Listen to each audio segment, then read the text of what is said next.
عليكم ورحمة الله وبركاته. الله أكبر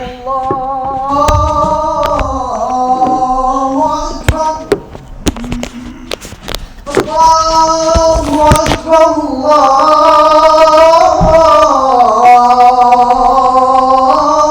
أكبر أشهد أن لا إله إلا الله أشهد أن لا إله إلا الله أشهد أن محمدا رسول الله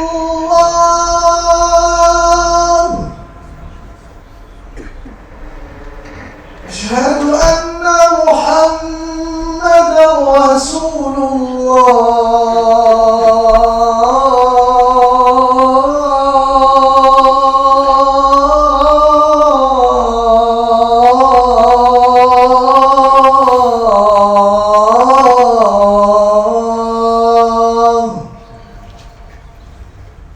حي على الصلاة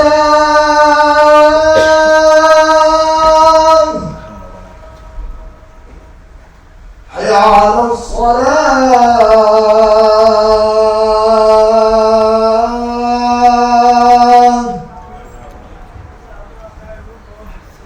حي على الفلاح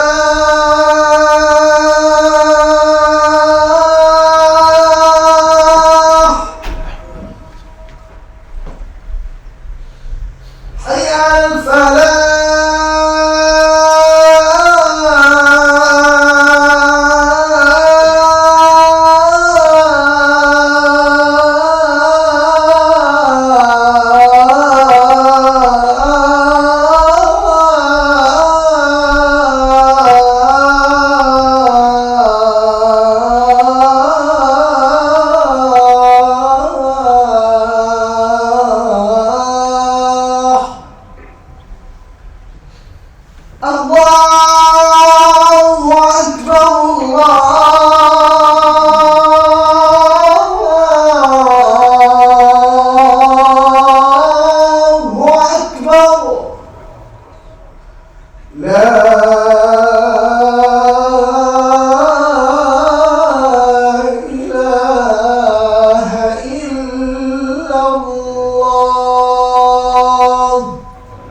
الحمد لله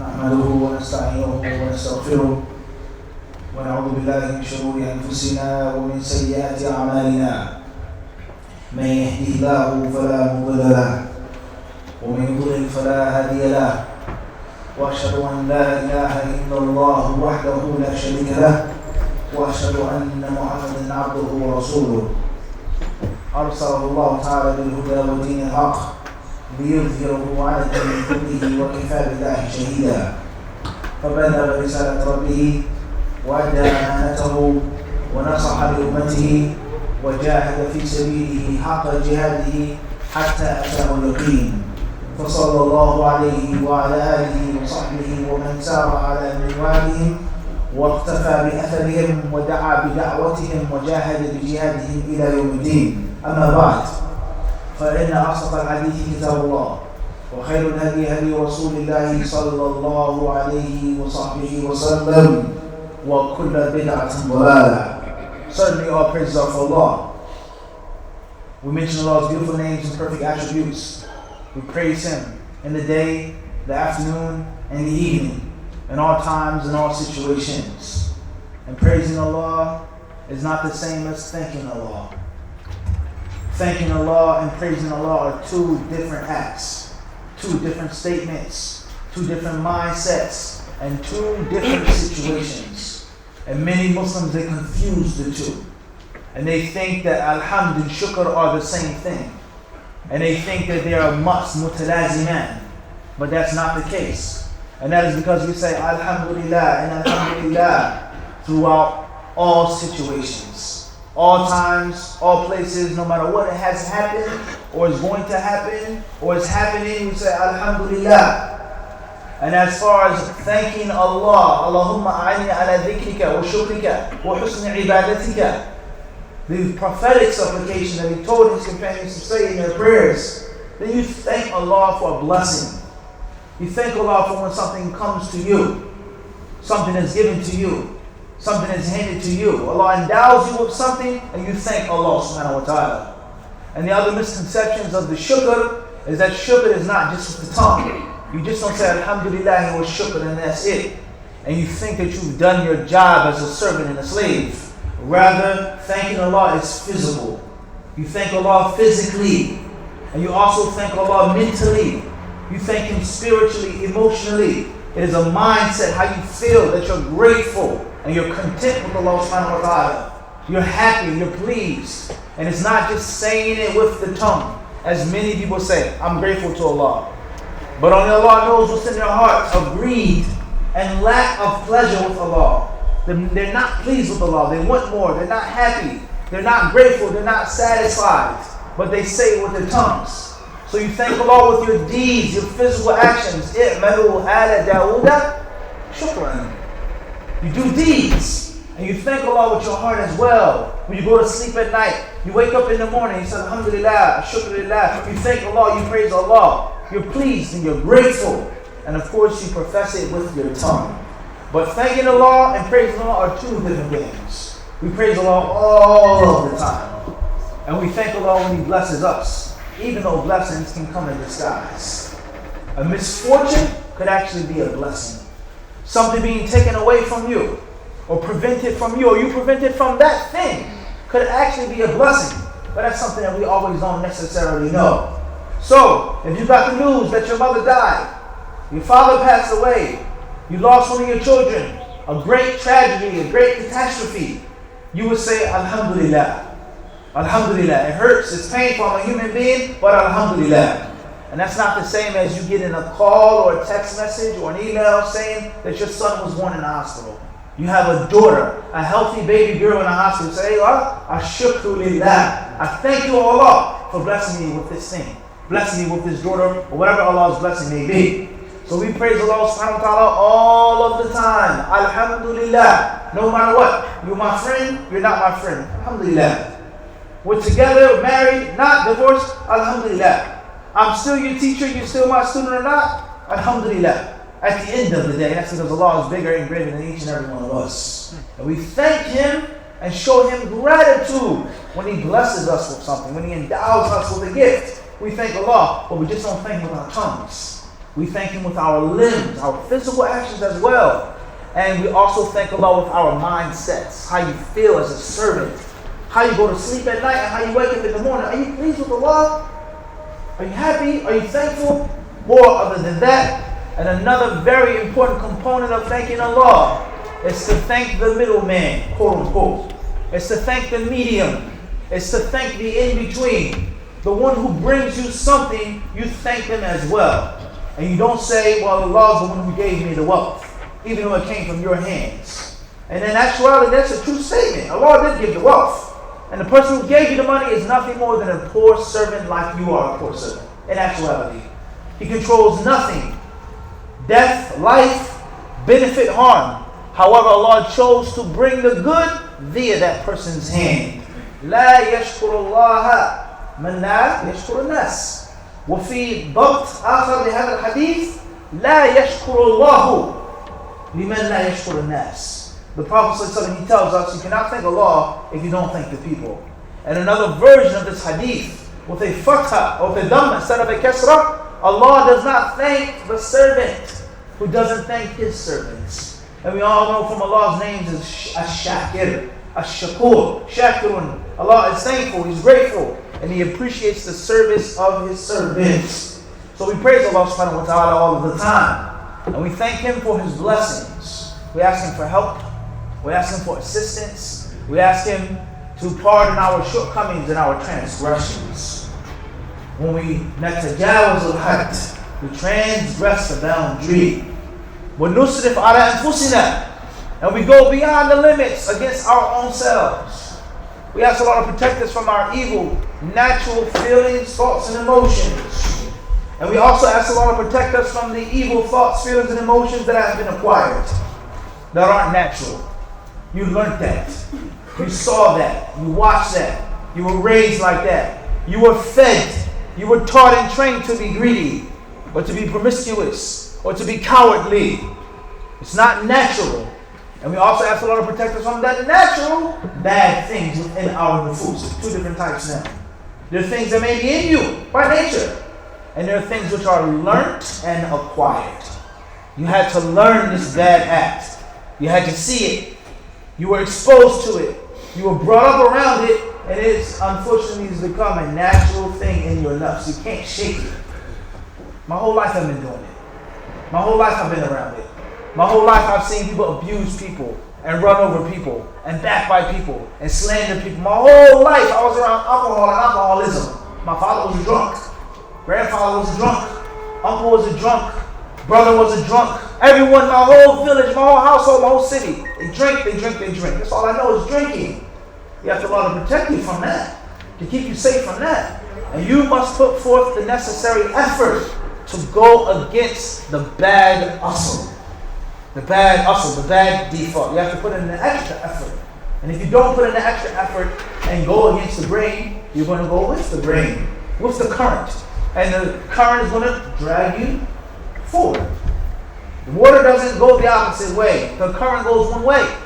And the swimmer is the one who puts forth the necessary muscle, the necessary breath control, the necessary strokes to go against the current, to go against the tide. The boat is powered, however or whatever powers the boat, and it goes in the other direction of the tide and the current. And if that's not the case, the boat will be what? It will be pulled along. So that is the concept of the nafs. If you don't put forth the necessary effort, if you don't fight yourself, if you don't work harder, then you'll go with the natural, normal way. Whatever that thing may be, and we ask Allah to protect us therefrom. To proceed. قال الإمام البخاري رحمه الله تعالى في جامعه الصحيح حدثنا عمرو بن خالد قال حدثنا الليث عن يزيد عن أبي الخير عن عبد الله بن عمرو بن العاص رضي الله تعالى عنهما أن رجلا سأل النبي صلى الله عليه وسلم أي الإسلام خير قال تطعم طعاما وتقرأ السلام على من عرفت ومن لم تعرف أو كما قال عليه الصلاة والسلام والحديث أخرجه الإمام مسلم. From the greatest manifestations of Islam, brothers and sisters, is good character, good behavior, how you conduct yourself, how you carry yourself, how you behave. And this is something that Allah Azza wa Jalla declared that the Prophet ﷺ was blessed with. وَإِنَّكَ لَعَلَىٰ خُلُقٍ عَظِيمٍ. He says, you Muhammad, you're not crazy. You're not mad, even though they say that you are. You're not searching for wealth and for power and authority. You're not searching to be the chief or the chieftain. You're not a man obsessed with poetry. You're not a man who's disrespectful to his ancestors and forefathers. Rather, better, instead. وَإِنَّكَ لَعَلَىٰ خُلُقٍ عَظِيمٍ. Your character isn't good. Your character isn't okay. Your character isn't fair. خُلُقٍ عَظِيمٍ. He says your character is stellar. The best of the best is what I've blessed you with. I have made and chosen you to have the best good character, the best behavior. And those who believe in the Messenger of Allah sallallahu alaihi wasallam and claim to follow his path, it is their obligation to mimic and copy him in that. To try to have good character, to try to have good behavior. This is the obligation of every single Muslim. فَاسْتَقِمْ كَمَا أُمِرْتَ وَمَنْ تَابَ مَعَكَ وَلَا تَبْغَوْا. Allah says, oh Muhammad, be straight, be upright, be steadfast. فَاسْتَقِمْ كَمَا أُمِرْتَ, like you've been commanded. وَمَنْ تَابَ مَعَكَ. Those believers who make repentance along with you. The people who follow you, who believe in you, they have the same obligation. قُلْ هَذِهِ سَبِيلِي أَدْعُو إِلَى اللَّهِ عَلَى بَصِيرَةٍ أَنَا فَحَسْبُ أَنَا فَقَطْ وَمَنِ اتَّبَعَنِي مِنْ أَصْحَابِي وَمِنْ أَتْبَاعِي. Allah says, say, O Muhammad sallallahu alaihi wasallam, this is my path, my religion, my way. I call to Allah with knowledge, not with ignorance, not with emotion, not with laughing and joking and telling stories. but a real caller to Allah subhanahu wa ta'ala, not LOL. A real caller to Allah, not a storyteller, not someone who tells his story how I became a Muslim and travels from country to country, but a da'iya ila Allah. Allah basir wa in fiqh. And it's my duty, it's my responsibility. وَمَنِ اتَّبَعَنِي, Allah says, and whoever follows me. Whoever follows me has the same duty and the same responsibility. So we can't say that we're Muslims and have the same nasty, foul character, the bad behavior. We can't claim to love the Prophet ﷺ, but our actions do not show it. It doesn't manifest. And we all know the virtues of good character. We all know the excellent merit of having good behavior. And I'm not talking about a scholar or a student of knowledge. We're talking about a 9 to 5 Muslim. On the train, on the bus, driving the bus, in the fruit market, in a store. An average, no name, nothing special Muslim is supposed to represent and manifest the teachings of Islam through their character and through their behavior. And we all know the obligation and the virtue and the excellence of doing so. إِنَّمَا الْمُؤْمِنُونَ الَّذِينَ إِذَا ذُكِرَ اللَّهُ وَجِلَتْ قُلُوبُهُمْ وَإِذَا تُلِيَتْ عَلَيْهِمْ آيَاتُهُ زَادَتْهُمْ إِيمَانًا وَعَلَى رَبِّهِمْ يَتَوَكَّلُونَ الَّذِينَ يُقِيمُونَ الصَّلَاةَ وَمِمَّا رَزَقْنَاهُمْ يُنْفِقُونَ أُولَٰئِكَ هُمُ الْمُؤْمِنُونَ إيش؟ حقا لهم درجات عند ربهم ومغفرة ورزق كريم.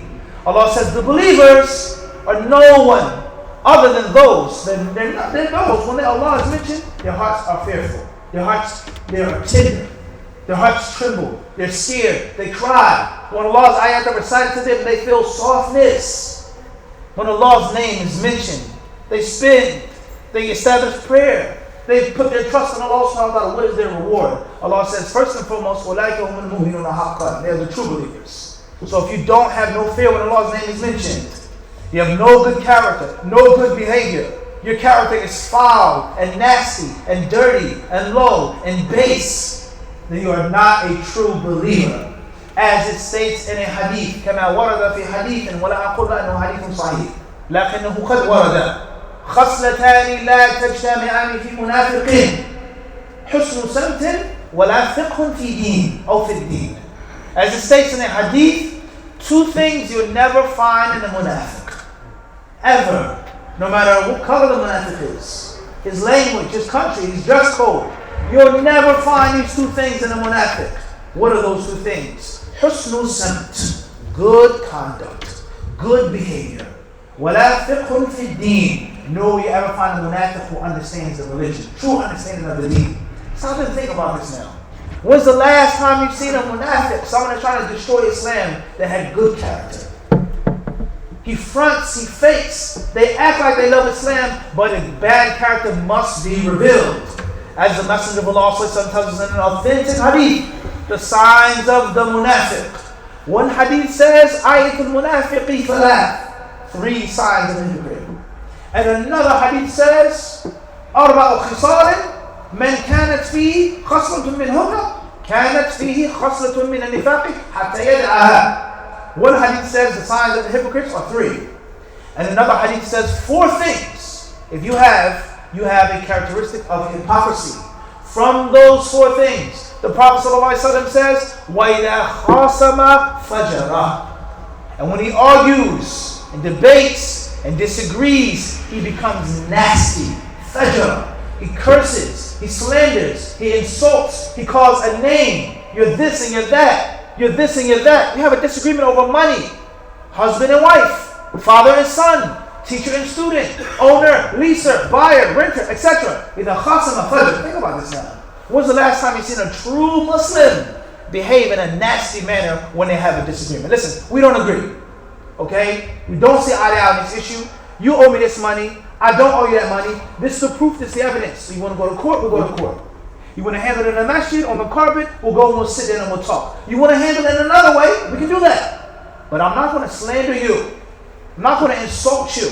I'm not going to talk about your mother and what you look like and your skin complexion and I never liked you and your people are all like this. All people are all like that. All people from this country are this. That's the sign of the munafiq. So munafiq, no matter how hard he tries to hide his kufr, the nasty character will show and reveal that he doesn't love Allah and His Messenger in his heart. And the tongue is nothing more than the messenger of the heart. That's it. That's all it is. The tongue is it brings a signal from the heart. So the Prophet ﷺ, he tells us to have good character. He informs us the virtue of good character. And there's some narrations that tell us from the signs of a munafiq, a fake Muslim, is that he doesn't behave properly. But what is meant by good character, brothers and sisters? What's meant by good character? And what's meant by bad character? What's meant by way that khasama fajra? What's meant by that? What's meant by the Prophet ﷺ's hadith, inna akmal al-mu'minina imanan, ahasinuhum akhlaqan, aw kama qala sallallahu alayhi wa sallam. The believers most complete in faith are the believers most complete in good character. What's meant by this? What is good character?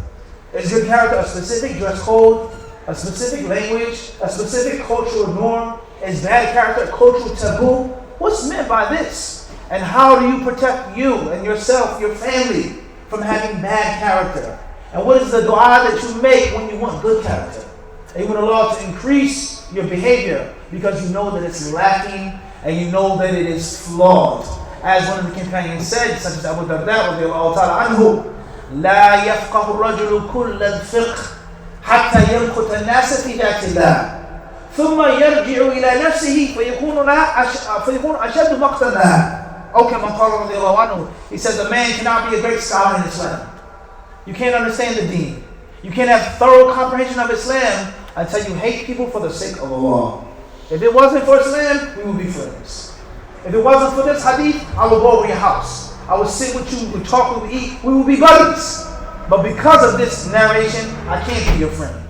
Because you make this sin, because you've chosen a different lifestyle other than Islam, we are not friends.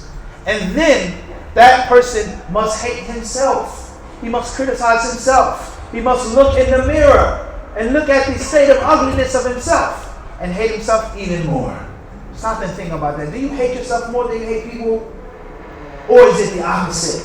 You love yourself so much and you don't see your flaws, you don't see your errors, you don't see your mistakes, but everyone else is criticized and attacked. You have a problem with your character. You have an anger problem. You have pride. You're racist. You're prejudiced. You're this. You're that. But when do I look in the mirror and say, what am I? What bad akhlaq do I have? And what is the solution?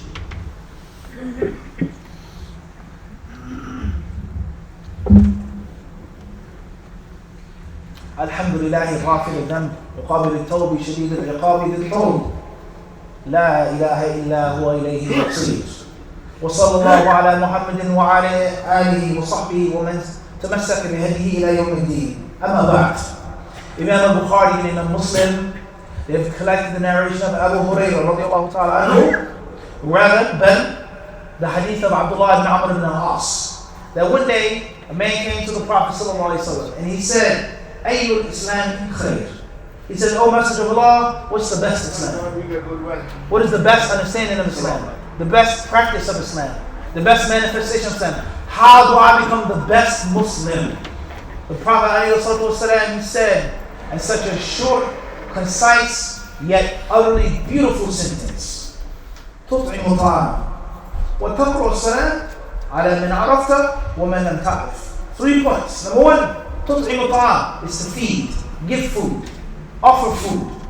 Number 2, وتقرأ السلام, spread the salutations. Say Assalamu alaikum. Say Assalamu alaikum. Wa alaikum assalam. Ala man arafta wa man lam ta'rif. Upon those whom you know and those whom you know not. The Prophet ﷺ was asked, Ayyul Islami khair. Yani Ayyul Khisal al-Islami khair. Ay Umur al-Islami afdal wa a'la wa azka. What is the highest? What's the peak of Islam? The best thing to do as a Muslim? I'm not a scholar, I don't know Arabic. I've not memorized the Holy Quran.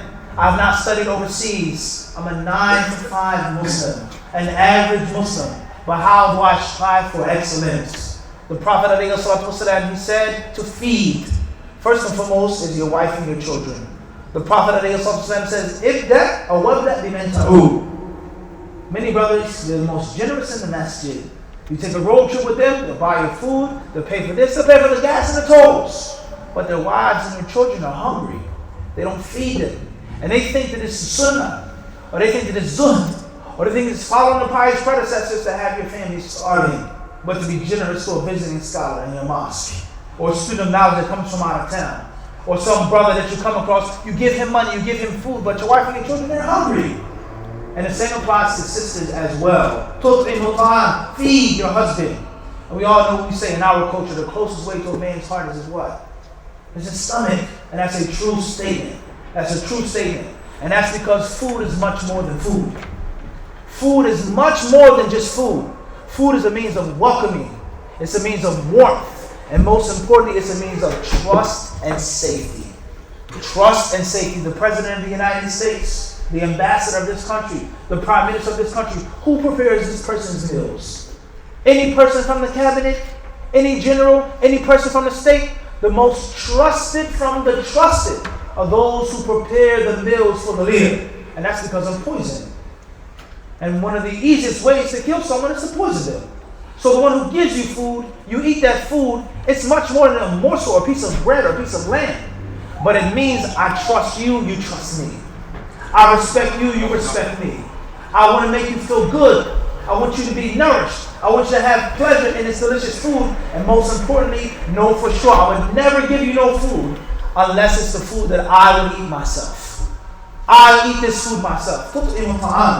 So food is much more than food. So a husband is to feed his wife, and a wife is to feed her husband, your neighbor, anyone that you come across with, even animals, pets, whatever animal that you come across, you feed them. And that's a manifestation of al-Iman. As Allah says about the believers,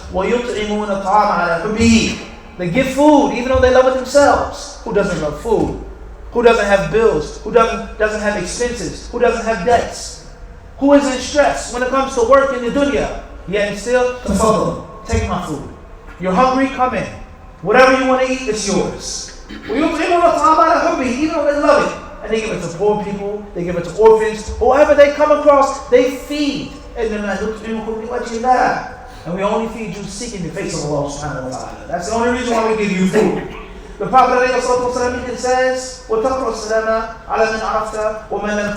here is the critical point. Here's the catalyst point. And that is when I come into the masjid, you say Assalamu alaikum, and I smile. Or I shake my head. Or I say, yes, brother. But I see my friend, my man, hey, wa alaikum salam wa rahmatullahi wa barakatuh. What's going on, Akhi? I immediately give him salams. On a bus, on a train, in the market, in the hospital. You see the brother's name tag is Abdul, or Muhammad, or Abdullah, whatever his name is. You clearly see the country that he's from. Clearly he's a Muslim. You say, Assalamu alaikum, and he looks the other way. Or you're out somewhere and you see a sister covered up and she's staring at you, staring at your children, looking at you from top to bottom. You look back, say Assalamu alaikum, and they look the other way. وَتَقْرُؤُ السَّلَامَ عَلَى مَنْ عَرَفْتَ وَمَنْ لَمْ تَعْرِفْ. Those whom you know and those whom you know not. You're from Bangladesh? Wa alaikum assalam. You're from Southside Jamaica, Queens? Wa alaikum assalam wa rahmatullahi wa barakatuh. You come from Palestine? Wa alaikum assalam wa rahmatullahi wa barakatuh. You come from this country? Your skin complexion, your height, your weight, you go to this masjid or that masjid. Wa alaikum assalam. Give salams to those whom you know and those whom you know not.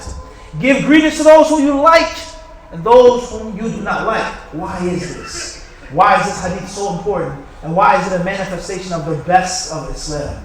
The greatest of Islam and of good character. And that is because when you meet a Muslim and you say Assalamu alaikum or you say Wa alaikum assalam, you're declaring and you're telling that Muslim, don't ever worry about me harming you. Assalamu alaikum, I'm your brother. I don't know who you are. We don't agree with everything. We have different backgrounds, but if you need something, you can come here. If you want something, you can come here. And you can never ever fear or worry about me forsaking you, harming you, disrespecting you. If your wife passes me by, I would not lust for your wife. I would not look at her. I would lower my gaze. And if I seen someone disrespecting your wife, I would take offense as if it was my own wife. If I see someone harming your property, it will be my property. Assalamu alaikum. And from Allah's names is Assalam. Is the one who is As-Salim min al-Naqsi wal-Aib. Al-Musallim li-ibadihi min al-Shururi wal-Afat. Allah Azza wa Jalla is As-Salam. He's free from defect and from harm. And He's the one who grants peace and safety. Yani Allah alayk bil-hifdi wal-auni wal-ri'ayah. May Allah be with you. May Allah protect you. May Allah keep you safe. and I'm your brother. Don't worry. This one you have to worry about. This one you have to look over your back. You have to lock your door at night, but not near your Muslim brother. So when I don't give you the salams, not only am I disobeying the Prophet ﷺ, not only is it a manifestation of pride. I don't have to give you salams. Who are you? You're too young. You're a kid. I don't have to give you salams. You're this. You're from this background. You're from this nationality. You're beneath me. I don't give you salams. It's pride. It's arrogance. And also it is hatred. How do you feel when your brother doesn't return your salams? Do you feel like you love him more? Do you feel closer to him? Do you really believe in the statement there's no racism in Islam? When a brother looks at you and turns the other way, and another brother says the same thing, who's his skin complexion, he says, Alaykum as-salam, hayyakum Allah. Do you really feel in your heart there's no racism in Islam? Do you really feel that? Do the non-Muslims believe in Islam being a true religion? They don't even speak to each other. They don't even speak to each other, and they want us to leave off our religion, the religion of our forefathers. You got to be joking. You got to be kidding. We're astray as Christians, and you're guided, and you don't even like each other. Because they go to another mosque. Because they have a different orientation. Because your throat is navy blue, and yours is beige. You don't give each other salams. Give salams to those whom you know, and those who you don't know. Don't differentiate between gender, or age, or class, or this or that. That's the best Islam. So what I want everyone to do right now is to think about when's the last time you didn't give your brother the salams? When's the last time? When's the last someone slighted you in a dentist's office and didn't give you the salams? If you're a professional, and you're a Muslim, and you come from the Middle East, or North Africa, or Malaysia, or any other part of the world in which they're Muslims, and if your non-Muslim co-workers or supervisors find out that you're a Muslim, or you're from a specific country, and that will endanger and threaten your job, you don't need to be working there. Period. There's no good for you to be an employee at that office, in which I'm a doctor. I'm trained, I'm a professional, I'm a good doctor, and there's no complaints about me being a doctor. But I can't let them know that I'm a Muslim. They can't know that my real name is Abdullah. Just call me Ab. Call me this and call me that. But they can't know my real true heritage and my religion. Why would they fire you just because of your religion? If your relationship is that fragile, you don't need to be a doctor at that office. You don't need to be a lawyer at that law firm. If they want to fire you just by you saying, Alaykum salam.